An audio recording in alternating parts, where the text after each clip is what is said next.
Good morning, everyone. Today we are going to start the first lesson of your science book, that is crop production and management. So crop production, you know that India is a agricultural country and a variety of crops are grown here and they are grown in a very large quantity. So it needs a good management. So today we will read about crop production and it's management की India में कैसे crop produce होता है और कैसे उसको manage किया जाता है. So let's start with the lesson. Paheli and Bujo went to their uncle's house during the summer vacation. Their uncle is a farmer. One day they saw some tools like khurpi, sickle, shovel, plow, etc. in the field.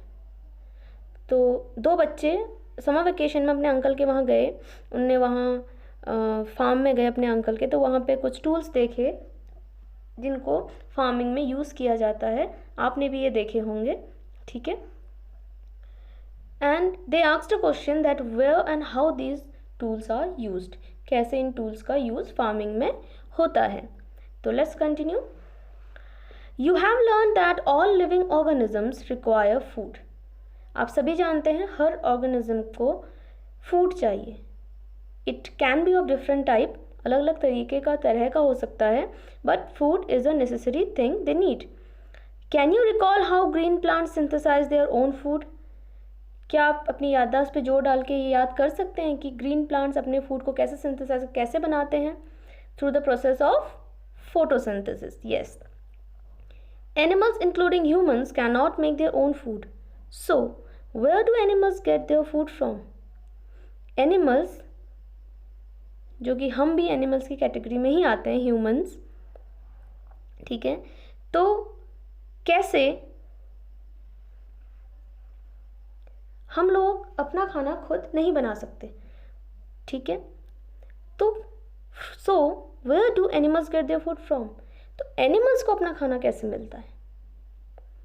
But first of all, why do we have to eat food. खाने की ज़रूरत है, खाना खाना है, सब कुछ सही है, लेकिन खाना आखिर क्यों चाहिए.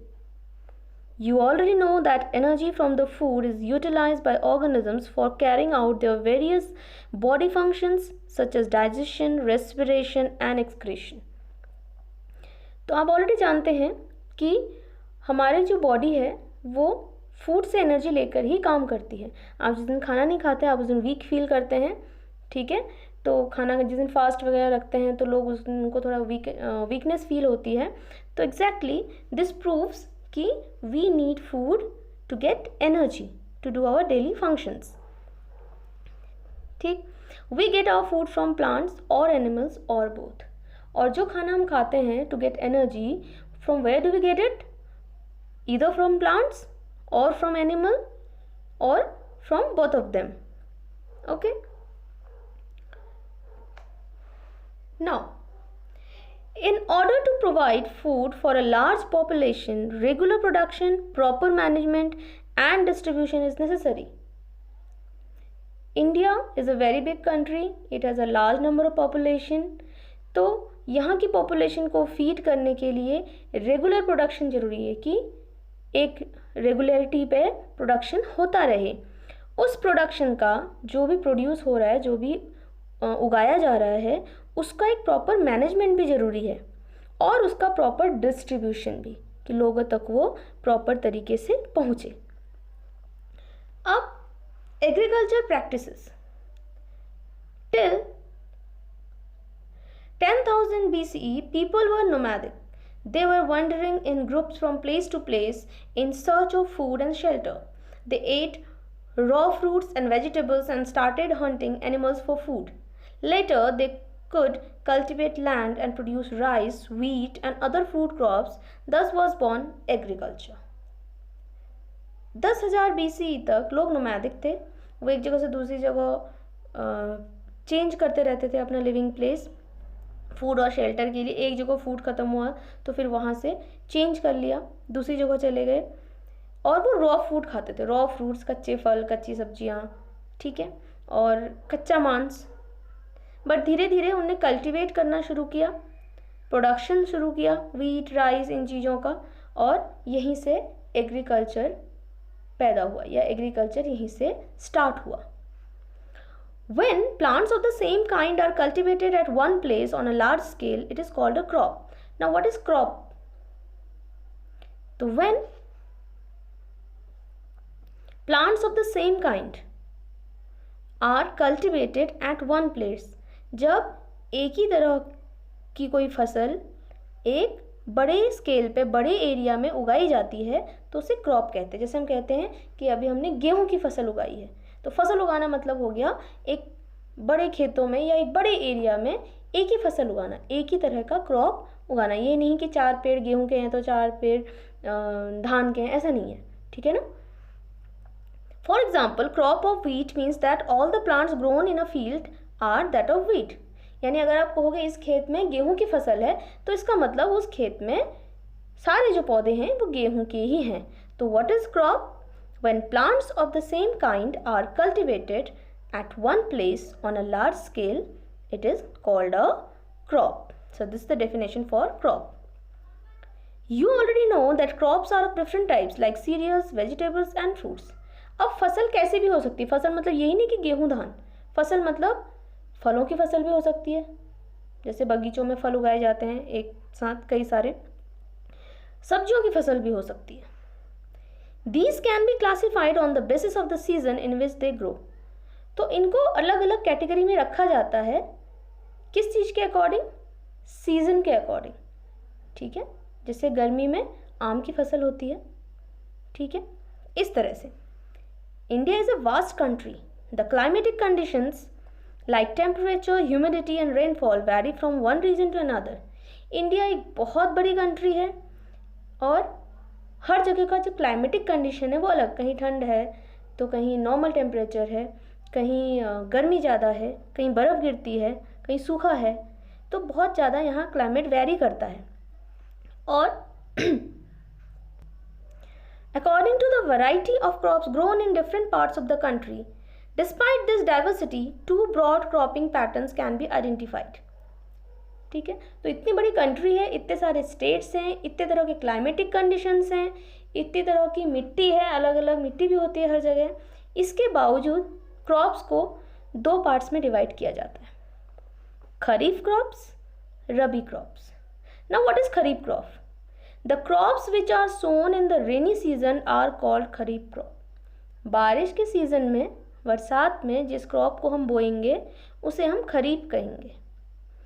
इंडिया में रेजिंग सीजन जून टू सितंबर रहता है. जून से हल्की हल्की बारिश शुरू होती है और सितंबर तक हल्की हल्की रहती है. Paddy, maize, soybean, groundnut and cotton are kharif crops. तो खरीफ क्रॉप्स होती क्या हैं? The crops which are grown in rainy season. और example are paddy, maize, soybean, groundnut and cotton. Rabi crops. The crops grown in the winter season that is October to March are called rabi crops. Rabi crops इसको कहते हैं जिसको हम winter season में बोएंगे. Example of rabi crops are wheat, gram, P, mustard and linseed. आप जानते हैं अभी हमारे आसपास गेहूं की फसल काटी गई है. तो ये फसल अभी तो बोई नहीं गई, सर्दियों में बोई गई थी और अभी से काटा गया है. ठीक है. अब बरसात में धान की फसल बोई जाएगी. ठीक है ना. Beside these pulses and vegetables are grown during summer at many places. इसके अलावा इन फसलों के साथ साथ दालों की और सब्जियों की फसल भी उगाई जाती है. ना ऐसा नहीं होता कि हर चीज़ का एक नियम होता है. तो ऐसे कल्टीवेशन का, एग्रीकल्चर प्रैक्टिस का भी एक नियम है कि पहले क्या करना है, उसके बाद क्या करना है, उसके बाद क्या करना है. ठीक है. तो cultivation of crops involve several activities undertaken by farmers over a period of time. तो कल्टीवेशन ये नहीं है कि आज जाके बीज बोया कल काट लिया. ठीक है. एक लंबी प्रोसेस है और 1 by 1 स्टेप बाय स्टेप इसे फार्मर्स यूज़ करते हैं.